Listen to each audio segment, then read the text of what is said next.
નમસ્કાર વિદ્યાર્થી મિત્રો, ધોરણ 9 ગુજરાતી માધ્યમમાં આપનું ફરી એકવાર સ્વાગત છે. મિત્રો, એક દિવસ માટે તમે થોડુંક રિવિઝન કર્યું છે. એ રિવિઝન મેં તમને સમજીને આપ્યું છે કારણ કે તે આઈએમપી પ્રમેય હતો એટલા માટે. આજે આપણે કંઈક નવું ભણવાનું છે, જે છે ચેપ્ટર નંબર 14. આપણે જોવા જઈએ તો ચેપ્ટર નંબર આપણે 1 થી 8 પૂરા કર્યા છે. વચ્ચે ચેપ્ટર 12મું પૂરું કર્યું છે અને ચેપ્ટર 15 પૂરું કર્યું છે. તો હવે આપણે જોશું ચેપ્ટર નંબર 14, કે જેનું નામ છે આંકડા શાસ્ત્ર. હવે આંકડા શાસ્ત્ર એક બહુ જ મોટો ટોપિક છે. આપણે માત્ર ને માત્ર કિનારે બેસીને છબછબિયા કરવાના છે, એટલો મોટો દરિયો છે. બરાબર? આંકડાશાસ્ત્ર. તો આંકડાશાસ્ત્ર સમજતા પહેલાં આંકડાશાસ્ત્ર શું છે એ થોડુંક સમજી લઈએ. એટલે કે આંકડાશાસ્ત્રની અંદર ઉતરતા પહેલાં આંકડાશાસ્ત્ર શું છે, ક્યાં એનો વિચાર આવ્યો હતો એ સમજીએ. તો કે જ્યારે પણ કોઈ પણ પ્રકારની માહિતી તમને આપેલી હોય, એ બધી માહિતી ગાણિતિક સ્વરૂપમાં હોય, એટલે કે નંબરમાં હોય, આંકડામાં હોય, અને એ માહિતીને તમે ગણિતની ભાષામાં કેવી રીતે જ્યારે રજૂ કરતા હોય તો એ માહિતીને કહેવાય આંકડાશાસ્ત્ર. બરાબર છે? અને એ આંકડાશાસ્ત્ર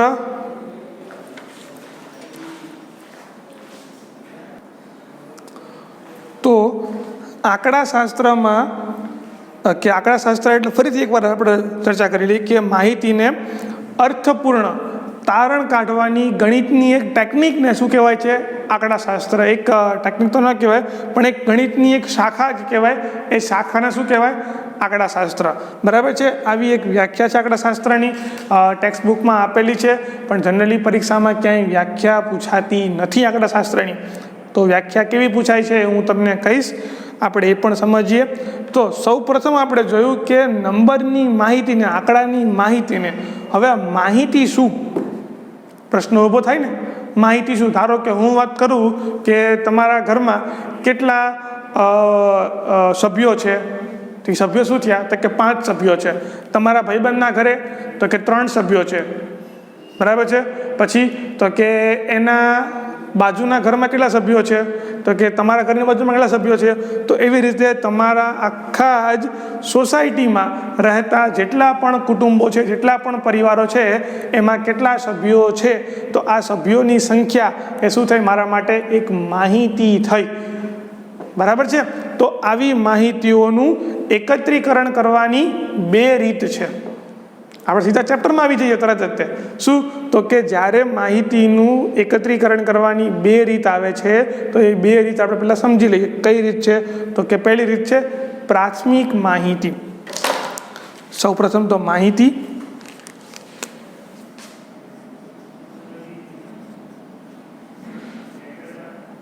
અને માહિતીનું એકત્રીકરણ કરવાની 2 રીત. માહિતીનું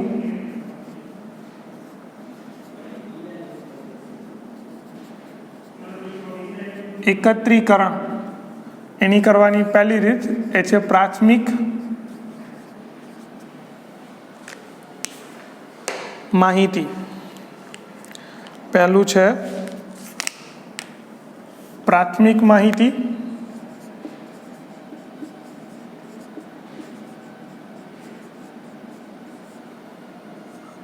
અને બીજું છે ગૌણ માહિતી.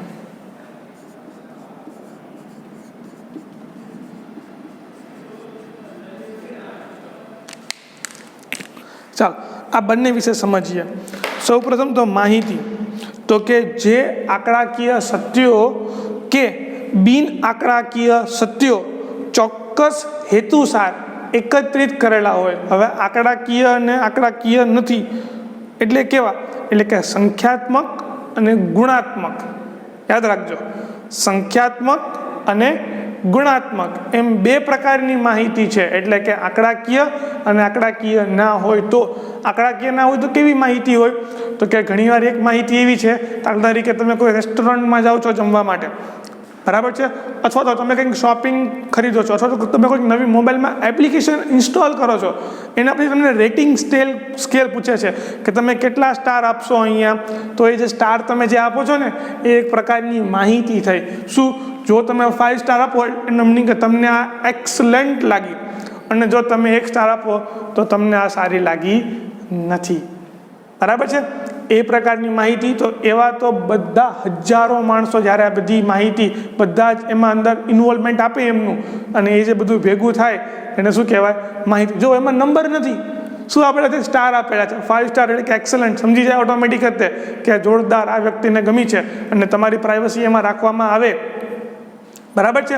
આવી બધી માહિતીમાં. અને આ બધી માહિતી જે આપતું હોય ને એવી બહુ મોટી મોટી કંપનીઓ હોય. બરાબર છે? જેને કહેવાય ડેટા એનાલિસિસ કરતા હોય. અને આ ડેટા એનાલિસિસની એક જાણીતી કંપની છે ટાટાની, TCS. તમે કદાચ નામ સાંભળ્યું હશે. ગાંધીનગરમાં TCS બહુ મોટી કંપની છે, અને એની 2 ઓફિસ TCSમાં છે. TCSની 2 ઓફિસ ગાંધીનગરમાં છે, એક તો ગિફ્ટ સિટીમાં છે ને બીજી ઇન્ફોસિટીમાં છે. બરાબર?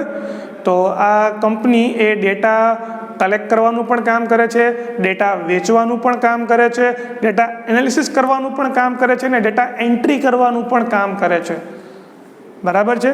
અને આ બધા જ માહિતી એ IT એટલે કે ઇન્ફોર્મેશન ટેકનોલોજી ઉપરની માહિતી વધારે પડતી કલેક્ટ કરે છે. એટલે કે એને IT સેક્ટર કીધું છે કે ને IT હબ. ઘણીવાર તમે ઇન્ફોસિટી પર જોશો તો કંઈક લખેલું હશે IT હબ ઇન્ફોસિટી. બરાબર? તો આ એક પ્રકારની આપણા માટે માહિતી થઈ. ચાલો, તો આપણે પાછા આવી જઈએ. શું માહિતી કોને કહેવાય? તો કે આંકડાકીય પણ હોય. આંકડાકીય એટલે આપણે જનરલી આંકડાકીય માહિતી ઉપર જ કામ કરશું, પણ આંકડાકીય ના હોય તો કેવી હોય? ગુણાત્મક હોય. ગુણાત્મક એટલે કે સ્ટાર આપવાના હોય. પછી ઘણીવાર તમે કંઈક ફીડબેક ફોર્મ ભરતા હો ને, ફીડબેક એટલે કે કંઈક પ્રતિસાદ આપવાનો કે ભાઈ મને તમારું રેસ્ટોરન્ટમાં જમવાનું સારું લાગ્યું કે ખરાબ લાગ્યું, કે ભાઈ મને પર્ટિક્યુલર આ ફોનની એપ્લિકેશન બહુ ગમી એટલે મેં 5 સ્ટાર આપી દીધું. તો જ્યાં હું ફીડબેક ફોર્મ ભરવાનું હોય ને ત્યાં તમને એક આવી એક રેટિંગ કહેવાય કે હું આને ક્યાંથી કેટલામાં કહી શકીશ, કેટલા રેટ આપી શકીશ, કેટલા આને ગુણ કહી શકીશ. તો આ જે પ્રકારની જે ગુણાત્મક માહિતી થાય ને એને કહેવાય ગુણાત્મક. અને જ્યાં નંબર આપી શકાય તો એને કહેવાય સંખ્યાત્મક માહિતી. એ બધું ભવિષ્યમાં તમારે 10મામાં ભણવાનું આવશે. અત્યારે માત્ર જે છે એ માહિતીનું એકત્રીકરણ. તો માહિતીનું એકત્રીકરણ કરવાની પહેલી રીત છે પ્રાથમિક માહિતી. પ્રાથમિક માહિતી કોને કહેવાય? તો કે જ્યારે સપોઝ કે મારે પ્રાથમિક માહિતી મેળવવી છે, તો પ્રાથમિક માહિતી મેળવવા માટે મારે ખુદે જાતે બહાર જઈને, એટલે કે હું તપાસ કરતા છું, મારે કોઈ પ્રકારની એક માહિતી ગોઠવવી, મારે એક માહિતી ગોઠવવી છે કે ધારો કે પર્ટિક્યુલર એક સોસાયટી છે, ધારો કે પ્રમુખ પેસિફિક. તો એ પ્રમુખ પેસિફિક નામનું જે બિલ્ડિંગ જે છે સોસાયટી, એમાં આખી સોસાયટીમાં 4 બિલ્ડિંગ છે, ABCD 4 બ્લોક છે. બરાબર?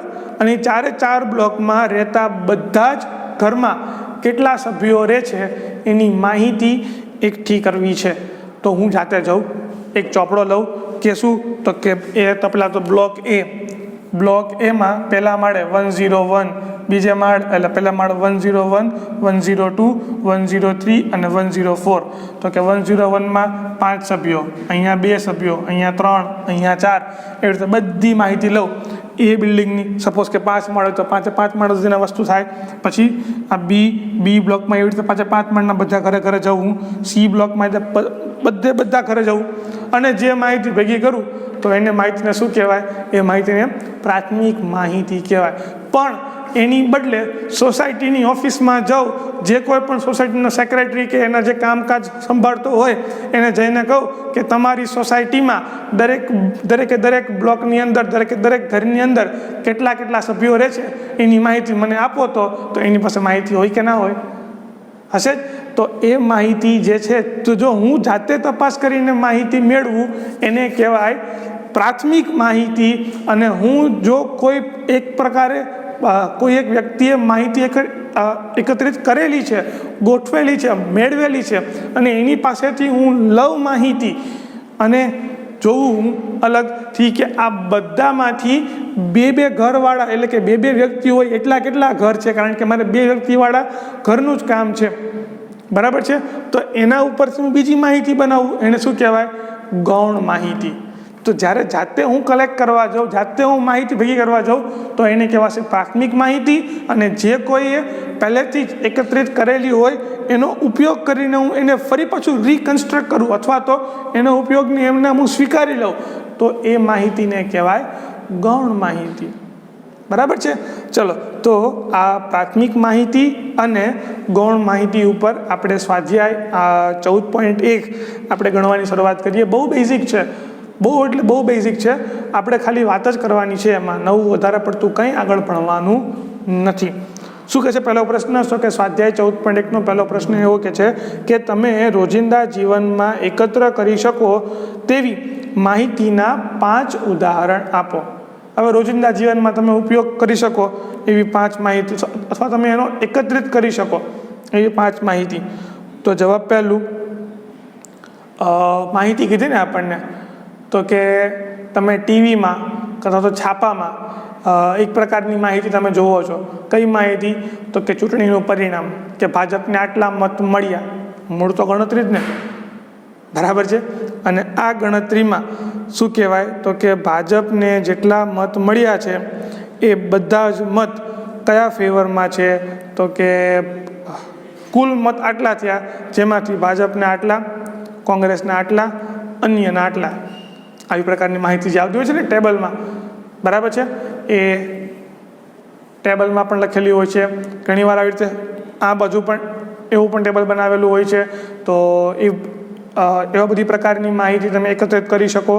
ત્યારબાદ તમારી સ્કૂલમાં કેટલા વૃક્ષો વાવેલા છે, વૃક્ષોની સંખ્યા, એ પણ તમે માહિતી તમારી મેળા એકત્રિત કરી શકો. ત્યારબાદ છેલ્લા 1 વર્ષમાં આપણા કેટલા ઇલેક્ટ્રિક બિલ ભરાણા, એ માહિતી પણ તમે કલેક્ટ કરી શકો. તમારા પપ્પા પાસે ઘણીવાર માહિતી હશે જ, બરાબર છે, તો તમે એમને પૂછીને પણ એ માહિતી કલેક્ટ કરી શકો કે કેટલા બિલ આપણે ભર્યા છેલ્લા 1 વર્ષમાં, બરાબર છે. એ છે માહિતી. પછી તો કે શાળામાં જુદા જુદા ધોરણમાં ભણતા વિદ્યાર્થીઓની સંખ્યા. તમારી સ્કૂલમાં ધોરણ 1માં કેટલા વિદ્યાર્થીઓ છે, ધોરણ 2માં કેટલા વિદ્યાર્થીઓ છે, ધોરણ 3માં કેટલા વિદ્યાર્થીઓ છે, તો કે દરેક ધોરણમાં ભણતા દરેક વર્ગમાં કેટલા વિદ્યાર્થીઓ છે એની સંખ્યા પણ તમે કલેક્ટ કરી શકો ખરા, બરાબર. ચાલો, તો આ બધી માહિતી જે છે, તો હવે આ બધી માહિતી આપણે કહેવાની કે આમાંથી સંખ્યાત્મક એટલે કે પ્રાથમિક માહિતી કઈ અને ગૌણ માહિતી કઈ, બરાબર છે. તો સૌપ્રથમ તો જુઓ, તો તમારી જે ચૂંટણીનું પરિણામ આવે છે, તો તમે તો જાતે ગણવા ગયા નથી ને, કોઈક બીજાએ ગણેલું છે કે ભાઈ પહેલો મત ભાજપનો, ભાજપમાં 1 મત નાખો, બીજો મત ભાજપનો, ભાજપને બીજો મત નાખો, ત્રીજો મત કોંગ્રેસનો, કોંગ્રેસને બીજો મત આપો, ચોથો મત તો કે આ કયું છે આમ આદમી પાર્ટી, એને આપો. પછી આ 5મો પક્ષ તો કે આ છે બીજી પાર્ટીને, તો આને આપો, આને આપો, આને આપો. એ મતની ગણતરી કોઈક બીજાએ કરેલી છે. તમે તો એની માહિતી જોવો છો ટીવીમાં, તો તમે મેળવી નથી, તમે ગોતવા ગયા નથી, તમે ગણતરી કરવા ગયા નથી, મત ગણતરી. તમે માત્ર ને માત્ર માહિતી જોઈ છે કે આટલા મત ભાજપને મળ્યા, આટલા મત કોંગ્રેસને મળ્યા. તો આ માહિતી કેવી થાય? તો કે આ માહિતી થશે ગૌણ માહિતી. કદાચ તમે પપ્પાને પૂછો કે પપ્પા આપણે છેલ્લા વર્ષમાં કેટલા બિલ ભર્યા, તો પપ્પા કહેશે કે દર મહિને 1 બિલ આવે. હવે તું તારી મેળા ગણતરી કરી લે. તો તમે જે ગણતરી માંડશો એ માહિતી કેવી થાય? એ માહિતી ગૌણ થાય. કેમ? કારણ કે તમે કંઈ બિલ બનાવવા નથી ગયા, તમે તો ખાલી માહિતી લ્યો છો. બીજી વાર માહિતી કે પહેલેથી બનાવેલી છે, બરાબર છે. કાં તો ઘણી વાર તમે એવું બને કે તમે બધા જ બિલ તમારે જો તમારા પપ્પાએ પહેલેથી ફાઇલ બનાવેલી હોય અને તમે જાતે જ ફાઇલમાં જોઈ લો કે 2020માં હજી સુધીમાં આપણે કેટલા બિલ ભર્યા, અથવા તો 19 આ મહિનો કયો ચાલે છે, તો કે ઓક્ટોબર 2019થી લઈને ઓક્ટોબર 2020 સુધીમાં કેટલા બિલ ભરાણા છે. એ જો બિલનો ફાઇલ તમારા ઘરે જો રેકોર્ડ હોય તો તમે ફાઇલમાં એક પછી એક બિલ તમે જોઈને ગણતરી કરો, તો આ તમે જાતે માહિતી બનાવી કહેવાય. તો એ કઈ માહિતી જાય? પ્રાથમિક માહિતી થઈ જાય.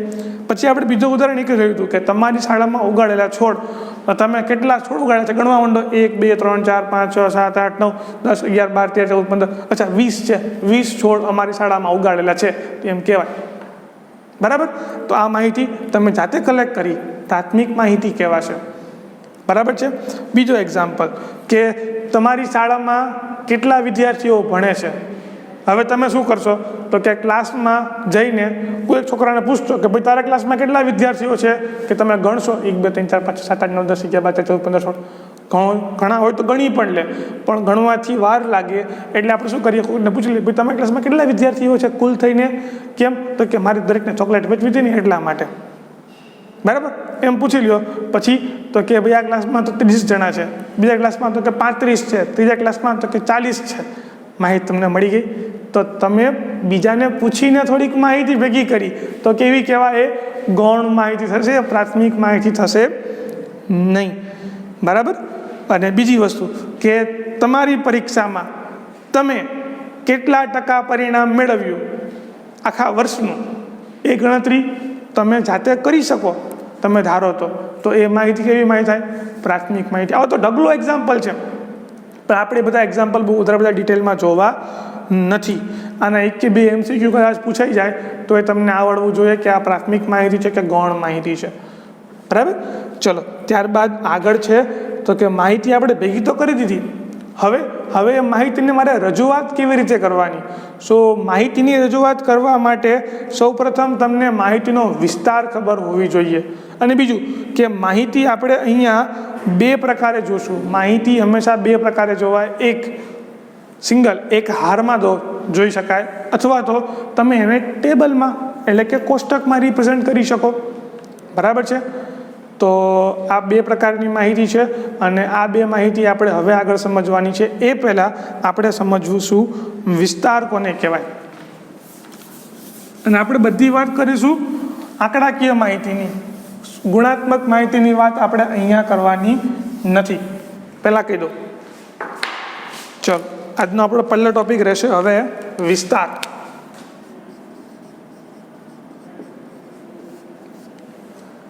વિસ્તાર કોને કહેવાય? બહુ અગત્યનો ટોપિક છે કે વિસ્તાર એટલે શું.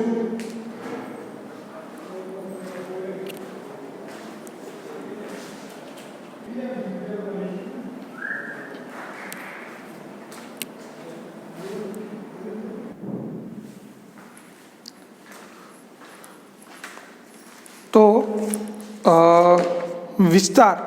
વિસ્તાર કોને કહેવાય? તો કે વિસ્તાર કહેવાશે કે માહિતીના મહત્તમ અને ન્યૂનતમ મૂલ્યોના તફાવતને વિસ્તાર કહે છે. માહિતી જે હોય એ માહિતીના મહત્તમ અને ન્યૂનતમ મૂલ્યના તફાવતને, એટલે કે વિસ્તારને ઇંગ્લિશમાં કહેવાય રેન્જ. એટલે આપણે વિસ્તારને R વડે દર્શાવીશું કે વિસ્તાર R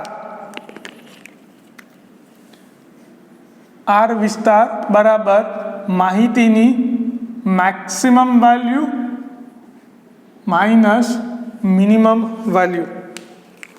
મહત્તમ મૂલ્ય અને ન્યૂનતમ મૂલ્ય.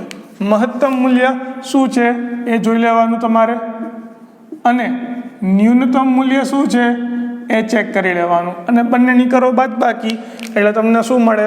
તમને મળે R, એટલે કે વિસ્તાર, બરાબર છે.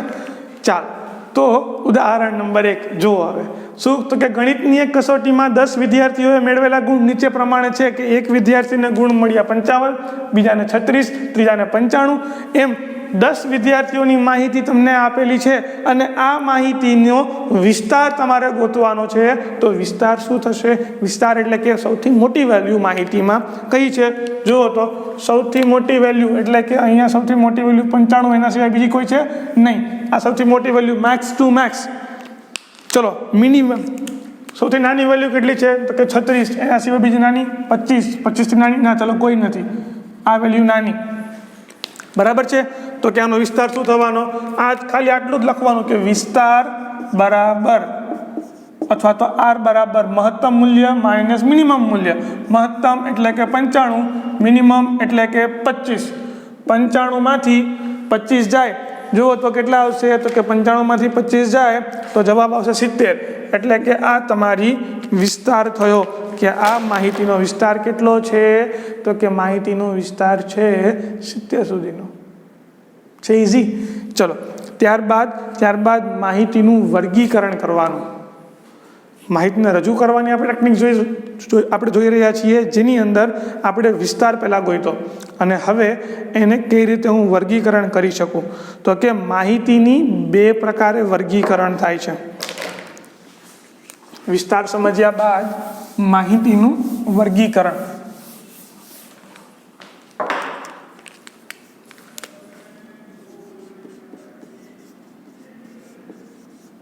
માહિતીનું વર્ગીકરણ. અને આ માહિતીનું વર્ગીકરણ કરવાની પણ બે ટેકનિક છે. પહેલું અવર્ગીકૃત માહિતી અને બીજું વર્ગીકૃત માહિતી. તો કે અવર્ગીકૃત માહિતી અને વર્ગીકૃતમાં શું, તો કે અવર્ગીકૃત અને વર્ગીકૃત પહેલા લખી લઈએ. બે રીત છે. પહેલી રીત છે અવર્ગીકૃત અને બીજું છે વર્ગીકૃત.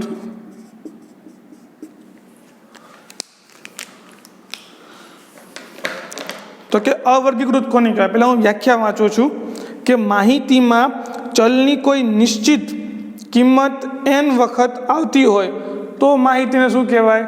તો કે આ માહિતીને અવર્ગીકૃત કહેવાય. n વખત આવતી હોય એટલે કે શું કહેવા માંગે છે તો હું તમને સમજાવું ડિટેલમાં. એના પછી વર્ગીકૃત.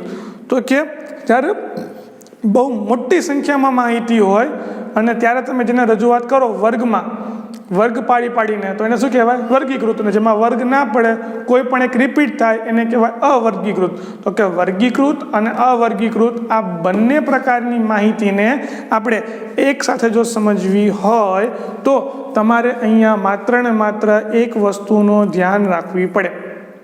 કઈ વસ્તુ? અને પછી પેરેલલ ચાલશે. તો કે વર્ગીકૃત અને અવર્ગીકૃત માહિતીમાં જ્યારે માહિતી વધારે પ્રમાણમાં હોય, જથ્થામાં હોય, તો તમારે એને સહેલાઈથી બતાવવા માટે વર્ગીકૃત માહિતીમાં કન્વર્ટ કરવાની. અને આપણે આ બંનેને આપણે એક ટેબલમાં બનાવીશું. એટલે કે આ બંનેને આમ તો હકીકતમાં કહેવાય વર્ગીકૃત અવર્ગીકૃત આવૃત્તિ વિતરણ ટેબલ, એટલે કે કોષ્ટક. અવર્ગીકૃત આવૃત્તિ વિતરણ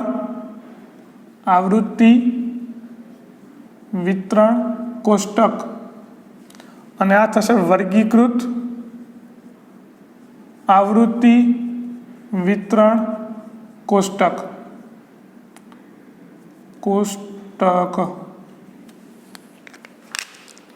બરાબર? ચાલ હવે જો તો કે આ બંને સમજવા માટે એક વસ્તુ પહેલાં મગજમાં ફિટ કરી દો કે જ્યારે વર્ગીકૃત કરવાની હોય ત્યારે માહિતી બહુ વધારે પડતી લાંબી હોય, બહુ મોટી હોય, અને જ્યારે અવર્ગીકૃત કરવી ત્યારે માહિતી નાની હોય. અને આ બંનેના ઉદાહરણો અહીંયા મેં આપેલા છે, ઉદાહરણ 2 અને ઉદાહરણ 3. પહેલાં બંને ઉદાહરણ વાંચીએ આપણે શું કહેવા માગે છે. જુઓ તો કે એક શાળામાં ધોરણ 9ના 30 વિદ્યાર્થીઓએ મેળવેલ ગુણ 100માંથી, એટલે કે 100માંથી આ વિદ્યાર્થીને 10 ગુણ મળ્યા, આ વિદ્યાર્થીને 20 મળ્યા, અને 36 મળ્યા, અને 92 મળ્યા. એવા 30 વિદ્યાર્થીઓની માહિતી તમને આપેલી છે. બરાબર? અને બીજી માહિતી શું છે? તો કે વન મહોત્સવ દરમિયાન 100 શાળા પૈકી, એટલે કે 100 સ્કૂલમાંથી દરેક સ્કૂલને 100 છોડવા આપેલા હતા. પ્રત્યેક શાળામાં 100 છોડવા ઉગાડવામાં આવ્યા હતા. એટલે કે 100 સ્કૂલ હતી, એમાંથી દરેક સ્કૂલને કેટલા આપ્યા હતા? 100. પહેલી સ્કૂલને 100, બીજી સ્કૂલને 100, ત્રીજીને 100, ચોથીને 100, પાંચમીને 100, એવી રીતે 100 સ્કૂલને 100 છોડવા આપેલા હતા. તેમાંથી 1 મહિના પછી બચી ગયેલા છોડની માહિતી કલેક્ટ કરવા માટે અધિકારીઓ ગયા. તો શું થયું? તો કે પર્ટિક્યુલર સ્કૂલમાં, એટલે કે આ સ્કૂલમાં 100માંથી 95 છોડવાઓ ઉગી ગયા હતા. પછી 100માંથી 67 જેવા ઉગી ગયા હતા, 100માંથી 28 જેવા ઉગી ગયા હતા, 32, 65 એવી રીતના 100 સ્કૂલની માહિતી તમને આપેલી છે. આ બધા જ નંબર કલ્પના કરો કેટલી માહિતી લાંબી થઈ. બરાબર છે? અને આ માહિતી, આ બંને માહિતી છે તો જુઓ તો જે સંખ્યા વધારે હોય એને મારે શેમાં ફેરવવાની? વર્ગીકૃતમાં. બરાબર છે? અને આ વર્ગીકૃતને મારે શેમાં ફેરવાશે? તો કે આ વર્ગીકૃતને હું અહીંયા કરીશ, નીચેની માહિતીને વર્ગીકૃતમાં અને ઉપરની માહિતીને અવર્ગીકૃત. અવર્ગીકૃતમાં શું થાય? તો કે અવર્ગીકૃતમાં જે માહિતી બીજી વાર આવતી હોય તેને ટેબલમાં લખવાની. બરાબર? એટલે કે માહિતીની કોઈ ચલની નિશ્ચિત કિંમત n વખત આવતી હોય તો અવર્ગીકૃત માહિતીનો ઉપયોગ થાય. એન વખત આવતી હોય એટલે સાહેબ તમે કહેવા શું માગો, જરાક સમજાય એમ બોલો ને.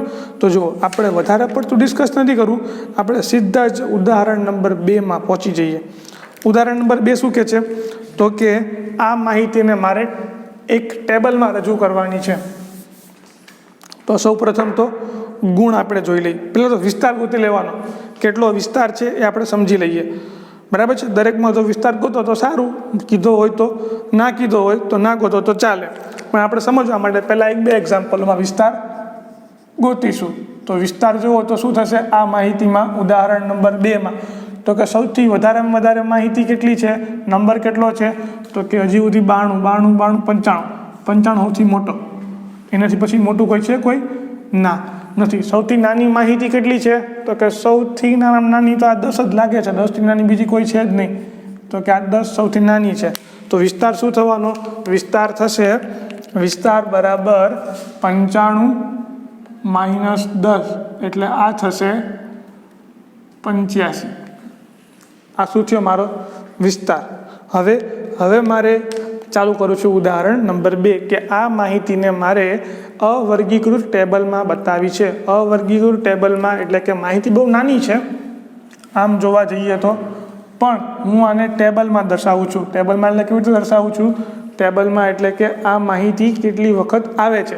એટલે કે અહીંયા શું આપેલું છે? આ બધું આપેલું છે, મને ગુણ આપેલા છે. કેટલા? વિદ્યાર્થીઓએ મેળવેલા ગુણ. તો કે વિદ્યાર્થીઓએ મેળવેલા ગુણ કેટલા ગુણ હતા? તો કે વિદ્યાર્થીઓએ મેળવેલા ગુણ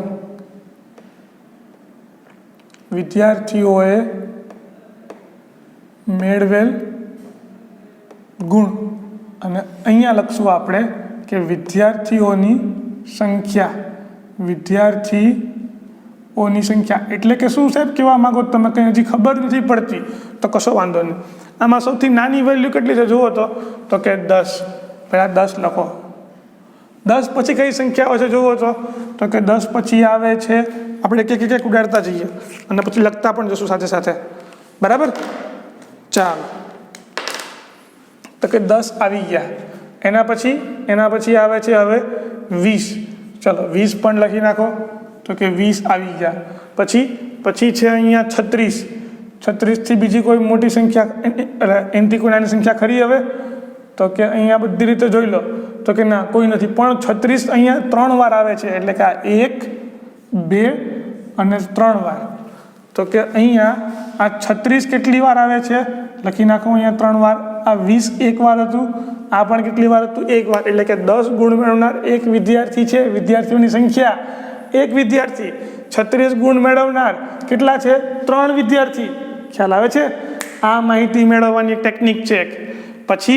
પછી જુઓ તો પછી છે 92 કામના નથી, 95 કામના નથી. 36 પછી કેટલા આવશે? 40. 36 સિવાય બીજા કોઈ છે નહીં ને? ના, પછી સીધા 40 જ છે. તો કે આ 40 લખો. અને 40 જુઓ તો કેટલી વાર આપેલા છે? તો કે 40 1 વાર, અહીંયા 40 2 વાર, 3 વાર અને 4 વાર. એટલે કે 40 કેટલી વાર આવે છે? તો કે 40 આવે છે અહીંયા 4 વાર. આ પહેલી માહિતી, આ બીજી, આ ત્રીજી, આ ચોથી. ચલો 40 પછી બીજા કયા આવશે હવે? તો કે 40 પછી બીજા કયા છે સંખ્યા? તો કે એક પણ નથી. એના પછી હવે આવે છે 50. આ 50 એક વાર આવી ગયા. પછી બીજા કોઈ 50 છે? તો કે હા, અહીંયા આ 2 50 છે. 50 કેટલી વાર થયા? 3 વાર. એટલે કે 50 એના પછી છે 3 વાર. તો 50 ગુણ મેળવનાર એવા કેટલા વિદ્યાર્થીઓ છે? તો કે ફરી પાછા 3 વિદ્યાર્થીઓ થયા. ચલો, ત્યાર પછી 50 પછી શું આવે છે? તો કે 50 પછી અહીંયા 56 આપેલા છે. 56 કામના છે આપણા માટે. 56 બીજે ક્યાંય આવે છે? 56 આ 56 2 વાર આવ્યા. એટલે કે 56 ગુણ કેટલી વાર આવે છે? તો કે એવા 2 વિદ્યાર્થીઓને 56 ગુણ મળે છે એમ કહેવાય. ખ્યાલ આવે છે ને હવે? હા, તો વાંધો નહીં. 56 પછી આવે છે 60. અહીંયા 60 એક વાર, પછી અહીંયા 60 2 વાર, 3 વાર અને 4 વાર. એટલે કે 60 કેટલી વાર આવે છે? તો કે 60 આવે છે 4 વાર. ચલો, પછી 60 આવી ગયા. હવે 70 એના સિવાય બીજું કોઈ નથી? ના, કોઈ નથી. 70 1 વાર, 70 2 વાર, 3 વાર અને 4 વાર. ચલો 70 પણ કેટલી વાર છે? 4 વાર. એટલે કે 70 પણ કેટલી વાર છે? 4 વાર. બરાબર.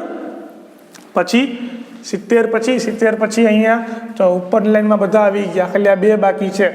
70 પછી આવશે 80 વાળા કેટલા છે? તો કે 80 વાળું કોઈ છે? આ અહીંયા છે, આ 80 વાળું છે, આ 80 એક જ છે. ચલો આ 80 વાળો એક જ છે. તો કે 80 ગુણ મેળવનાર વિદ્યાર્થી કેટલો છે? 1. 80 ગુણ મેળવનાર વિદ્યાર્થી કેટલા છે? 1. ચલો ત્યાર પછી છે અહીંયા 80 પછી છે 80 આવી ગયા. પછી આ તો 92 95 નથી, 88 વાળા આ 1 અને આ 2 વિદ્યાર્થી કેવા છે? કે જેને 88 ગુણ આવ્યા છે. અને ત્યારબાદ જોઈએ હવે તો કે 92 વાળા કેટલા છે? તો કે આ 1 2 અને 3, 92 વાળા 3. તો કે 92 વાળા કેટલા વિદ્યાર્થીઓ છે? 3. અને ત્યારબાદ 95, અને 95 વાળા કેટલા વિદ્યાર્થીઓ છે? 95 વાળા માત્ર ને માત્ર 1 વિદ્યાર્થી છે. જોરદાર. આ માહિતી આપણને મળી. હવે તમે ડાયરેક્ટ કેવું હોય કે ભાઈ 50થી વધારે ગુણ મેળવનાર વિદ્યાર્થીઓની સંખ્યા કેટલી? તો તમારે ગણવા નહીં જવાનું 50થી વધારે આટલા 1 2 3 4 5, ના, એવું નહીં કરવાનું. સીધું આ ટેબલ જો 50થી વધારે કેટલા છે? તો કે 3 ને 2 5, 5 ને 4 9, 9 ને 4 9, 10 11 12 13 ને 14, 14 ને 5 14 ને 5 19, 19 ને 20 વિદ્યાર્થીઓ છે એવા છે કે જેને 50થી વધારે માર્ક મળ્યા છે. જોરદાર. તમને એમ થાય કે 90થી ઉપર કેટલા વિદ્યાર્થીઓ છે? તો કે 90થી વધારે માર્ક મળનાર માત્ર ને માત્ર 4 વિદ્યાર્થીઓ છે, કહી શકાય.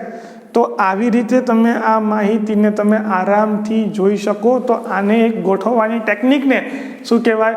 અવર્ગીકૃત આવૃત્તિ. હવે આવૃત્તિ કોને કહેવાય? તો કે આવૃત્તિ એટલે કે આવૃત થતું હોય, વારંવાર રિપીટ થતું હોય. એટલે કે 36 3 વાર આવે છે, 40 4 વાર આવે છે, 4 વાર થાય છે. કોણ? 40. તો આ થશે આપણી આવૃત્તિ. અને દરેક આવૃત્તિઓનો સરવાળો કરો એ શું થશે? તો તમને કુલ જે માહિતી આપેલી હોય ને એ થાય. તો કે મને અહીંયા 30 વિદ્યાર્થીની માહિતી આપેલી હતી, તો આ બધી આવૃત્તિનો સરવાળો 30 થવો જોઈએ. ચેક કરી લઈએ. જો આપણે હમણાં જ જોયું હતું શું? તો કે આ 50થી લઈને અહીંયા સુધીના આ બધાનો જવાબ કેટલો હતો? 20 હતો. 20 ને આ હતા, આપણે ક્યાંક ગણતરીમાં કંઈક ભૂલ કરી દીધી લાગે છે.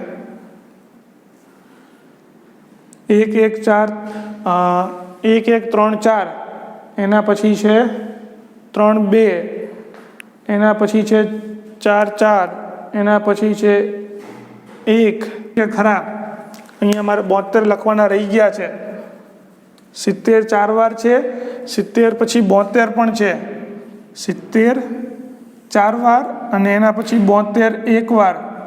અને આ બધાનો તમે સરવાળો કરશો તો 1 ને 1 2, 2 ને 3 5, 5 ને 4 9, 9 ને 3 10 11 12, 12 પછી 12 ને 6 18, 18 18 ને 4 22, 22 ને 2 23 24 25 26 27 28 29 30 થઈ ગયા. તો કે આ થશે 30. કુલ વિદ્યાર્થી કેટલા થવાના? તો કે 30 વિદ્યાર્થીઓની આ માહિતી થઈ. આ રીતની ગણતરી કરવાની થાય. તો આ માહિતીને કહેવાય અવર્ગીકૃત માહિતી, કે જેમાં કોઈ એક માહિતી n વખત આવે. n વખત. આ જુઓ તો કેટલી વખત? n એટલે કે 3 વખત, આ 4 વખત, આ 2 વખત, આ 1 વખત, એવી રીતનું. બરાબર છે. તો આ માહિતીને શું કહેવાય? અવર્ગીકૃત. અહીંયા કોઈ વર્ગ નથી પડ્યા આપણે, અહીંયા કોઈ જ પ્રકારના વર્ગ નથી, ખાલી સંખ્યા જ છે. તો આ માહિતીને કેવી કહેવાય? અવર્ગીકૃત માહિતી. આને કહેવાય અવર્ગીકૃત માહિતી. અને આ માહિતીનું આ જે ટેબલ બનાવીએ તો આ ટેબલને કહેવાય અવર્ગીકૃત આવૃત્તિ વિતરણ કોષ્ટક. શું કહેવાશે? અવર્ગીકૃત આવૃત્તિ વિતરણ કોષ્ટક. ચલો એના જેવું ઉદાહરણ નંબર 3 જુઓ તો શું કહે છે? આપણે જેમ પ્રમાણે વાંચ્યું એ પ્રમાણે કે વન મહોત્સવમાં 100 વિદ્યાર્થીઓમાંથી 100 છોડ આપવામાં આવે છે, જેમાંથી 1 મહિના પછી બચી ગયેલા છોડની સંખ્યાની માહિતી આપણે જે ભેગી કરી છે એ માહિતીને હવે મારે આવૃત્તિ વિતરણ ટેબલમાં બનાવી છે. તો આવૃત્તિ વિતરણ ટેબલમાં હું કેવી રીતે બનાવીશ? તો કે એના માટે સૌથી પહેલાં તો વિસ્તાર ગોતી લઈએ. ચાલો, આનો વિસ્તાર શું થવાનો? તો કે આ માહિતી હતી એ ઉદાહરણ નંબર 2 હતું. હવે આપણે અહીંયા ઉદાહરણ નંબર 3 જોશું.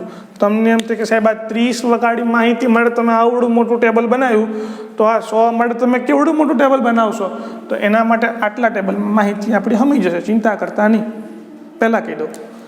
ચાલો, તો અહીંયા પહેલાં વિસ્તાર ગોતી લઈએ. જો તો વિસ્તાર શું થશે? તો કે વિસ્તાર બરાબર કીધું નથી, આપણે એક્સ્ટ્રા ગોતી લઈએ. વિસ્તાર એટલે કે સૌથી મોટી વેલ્યુ માઇનસ નાની વેલ્યુ. બરાબર. જુઓ તો સૌથી મોટી વેલ્યુ કેટલી છે? 95 સૌથી મોટા આવ્યા અત્યારે. ના, 98 સૌથી મોટા છે. એના સિવાય બીજા કોઈ મોટા ખરા?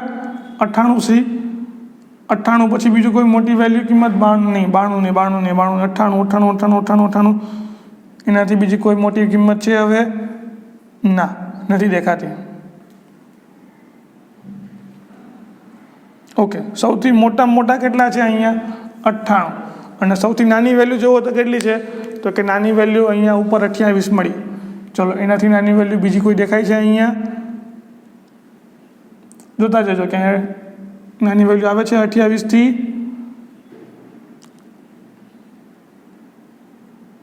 હા, 23 આવી. ચલો, 23 થી કોઈ નાની વેલ્યુ છે હવે? 27. ના, એ પણ ના, એ 23 કરતાં મોટી છે.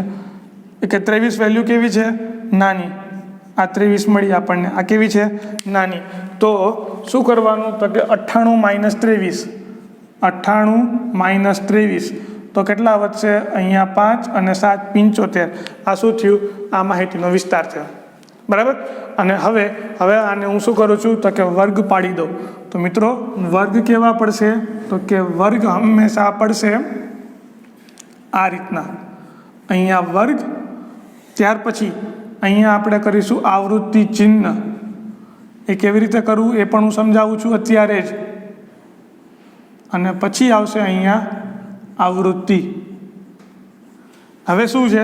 તો કે આ બધી મને જે માહિતી આપેલી છે ને એ નંબરમાં છે. તો હું એવું નંબર લઈ લઉં કે જે 20 થી 29 જેટલા આવતા હોય ને છોડ, એ બધા ગણી લઈ પહેલાં. તો કે જો તો 20 થી 29માં કયા આવશે? તો કે 28 આવશે. પછી બીજા કયા આવશે? 28. પછી આ 23 આવશે. અને બીજા કયા આવશે? આ 27. પછી જુઓ તો એના સિવાય બીજા કોઈ પણ નહીં આવે. 20 થી 29 વચ્ચે કેટલા આવે છે?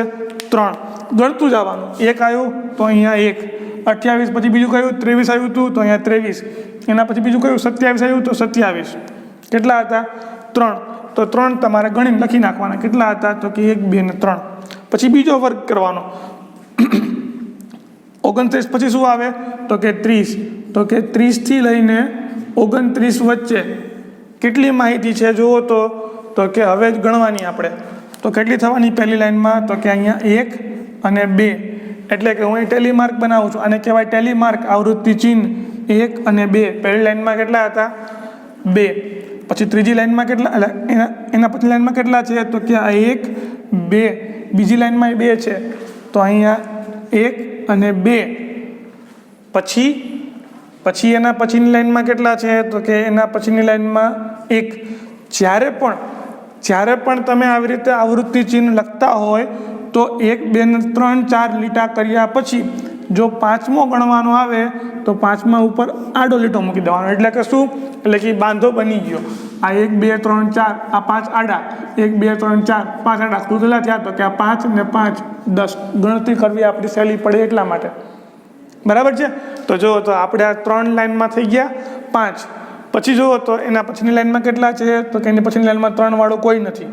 એના પછીની લાઈનમાં 3 વાળા કેટલા છે? એમાંય કોઈ નથી. એના પછીની લાઈનમાં 3 વાળા કેટલા છે? તો કે આ 1, 2, 3 અને 4. 4 મને મળ્યા એટલે 4 કરવાના ફરી પાછા. 1, 2, 3, 4. ચલો, એના પછીની લાઈનમાં 3 વાળા કેટલા છે? તો કે આ 1, 2. એના પછીની લાઈનમાં બીજા 2 મળ્યા. અહીંયા 4 થઈ ગયા હતા. આ 5મો અને આ બીજો 1 ઉમેરો. બરાબર, 2 થઈ ગયા. ચલો, એના પછી બીજા કયા છે? તો કે એના પછી આ 1, એના પછી 1, એટલે કે આ બીજો થયો અહીંયા. ચાલો એના પછી કેટલા છે? 3 3 3 3 નથી એક. એના પછી હવે આ 2 1 અને આ 2 હજી બીજા 2 થયા 1 અને 2 જુઓ તો કેટલા થયા?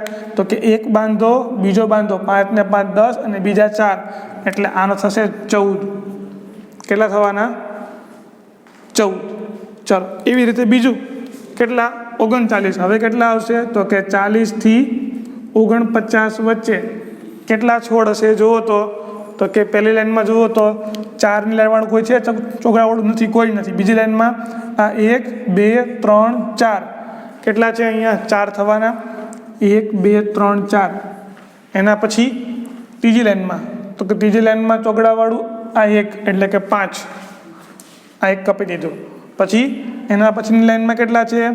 તો કે આ 1 1 જ છે એટલે અહીંયા 1 લખી નાખો. ચાલો એની પછીની લાઈનમાં તો કે આ અહીંયા છે હવે એકેય નહીં. એના પછીની લાઈનમાં આ 1 આ 2 2 છે એટલે આ 1 અને 2. ચાલો એટલે પછી હવે એના પછીની લાઈનમાં તો કે 1 પણ નથી. એના પછીની લાઈનમાં 1 2 2 થયા. આ 1 અને આ બીજું 2 કાપી નાખ્યું. ચલો એના પછીની લાઈનમાં આ 1 અને આ 2 છે. આ બીજા આ 1 અને 2 એટલે કે 10 અને બીજા ઉપર 2 એટલે કે આ થશે 12. એના પછી 50 થી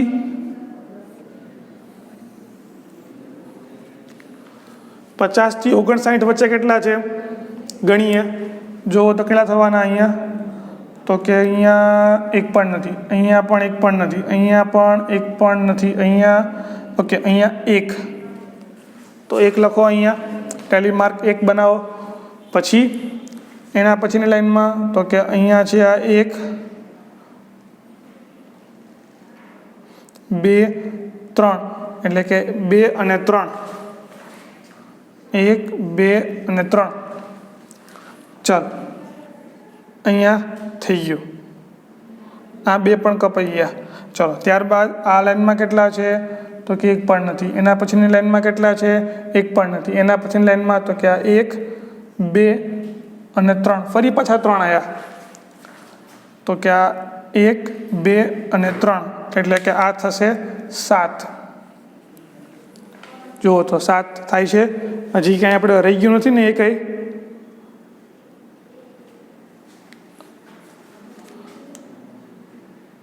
હા રહી ગયું છે. જો આ 59 આ પણ આવશે એટલે કે અહીંયા હજી એક આવશે 1 એટલે આ થશે 8. આવી ભૂલામાં બહુ થઈ શકે છે. તમારે શાંતિથી ગણતરી કરવાની. હારે પેન્સિલ હું જેમ લાલ પેનથી કાપતો જાઉં છું ને એમ તમારે પેન્સિલ ઉડાડતું જવાનું જેથી કરીને ભૂલ ના થાય. જુઓ તો પછી હવે આના પછીનો કયો વર્ગ આવશે? તો કે એના પછીનો વર્ગ આવશે હવે અહીંયા 60 થી 69. જુઓ તો આ વર્ગમાં કેટલા મળે છે? ગણવા માંડીએ ફટાફટ. તો કે અહીંયા આવશે આ 1 2 3 4 કેટલા મળ્યા? અહીંયા 4 1 2 3 4. ચલો એના પછીની લાઈન એમાં 1 એના પછીની લાઈનમાં 1 2 અને 3 4 એના પછી ફરી પાછા 4 1 2 3 4.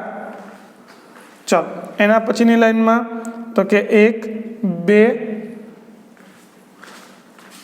આ 1 અને 2. ચલો ત્યારબાદ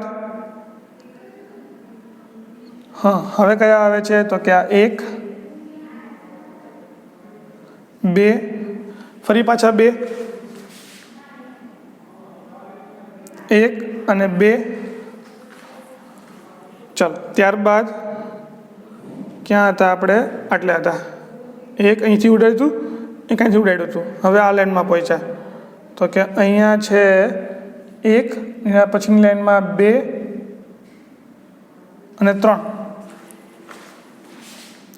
1 2 અને બીજા 3. ચલો ત્યારબાદ હવે છેલ્લી 2 લાઈન બાકી રહી છે. એમાં અહીંયા 1 2 અને 3 ફરી પાછા 3 એટલે કે 1 2 અને 3. જુઓ તો કેટલા થવાના? તો કે 5 5 10 ને 5 15 15 પછી 16 17 અને 18 હોવા જોઈએ. ઓકે 18. ચલો એના પછીનો કયો અંતરાળ આવશે? હવે લખી જ નાખીએ બધા. કુલ અંતરાળ કેટલા થવાના?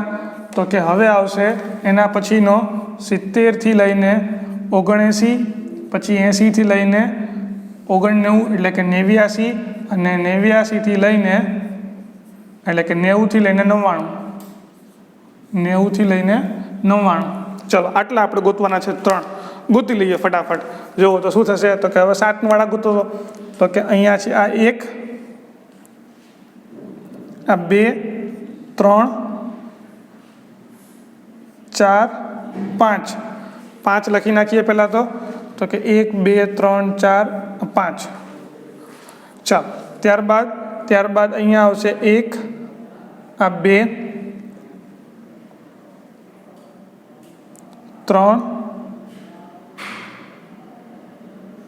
4, 5, 5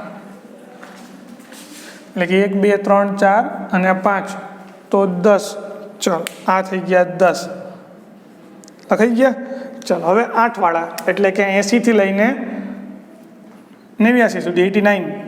અહીંયા પહેલી લાઈનમાં તો એક પણ નથી, બીજી લાઈનમાં પણ નથી.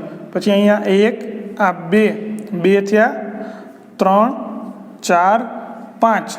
5 વાળા લખી નાખીએ. 1, 2, 3, 4, 5. છેલ્લે ઉડાડ્યું તું મેં કયું? આવડું. આ એના પછીની લાઈનમાં આ 1, આ 2, આ 3, અહીંયા 4, આ 5. ફરી પાછા અહીં લખી નાખીએ 5. તો કે આ 1, 2, 3, 4, 5. ચલો અહીંયા ઉડાડ્યું તું આ. ચલો એના પછીની લાઈનમાં આ 1, 2, 3, 4, 5 અને 6, 7. ફરી પાછા 7 લખીએ. તો કે આ 1, 2, 3, 4, 5, 6 અને 7. ચલો અને હવે છેલ્લી 2 લાઈન બાકી રહી. તો કે અહીંયા 1, 2, 3. હજી પાછા 3, 1, 2 અને આ 3. હજી એક લાઈન બાકી રહી છેલ્લી. એમાં છે 1. એમાં કેટલા છે? તો કે 1 કેટલા થયા? તો કે 2, 5 ને 5, 10 ને 5, 15 ને 5, 20, 20 ને 1, 21. આપણે હજી ક્યાંક બાકી રહી ગયા ઉડાડવાના. જુઓ તો આઠડાવાળા ક્યાંય દેખાય છે હવે? તો કે પહેલી લાઈનમાં નથી, બીજી લાઈનમાં પણ નથી, ત્રીજી 85 રહી ગયા, આ 1. પછી એના પછીની લાઈનમાં આ 81 રહી ગયા, આ 2 બાકી રહી ગયા હતા. તો કે આ 1 અને 2 આમાં ગણતરીમાં બહુ ધ્યાન રાખવાની. આ 23. બરાબર. ચલો હવે છેલ્લા ગોતીએ. 9 વાળા કેટલા છે?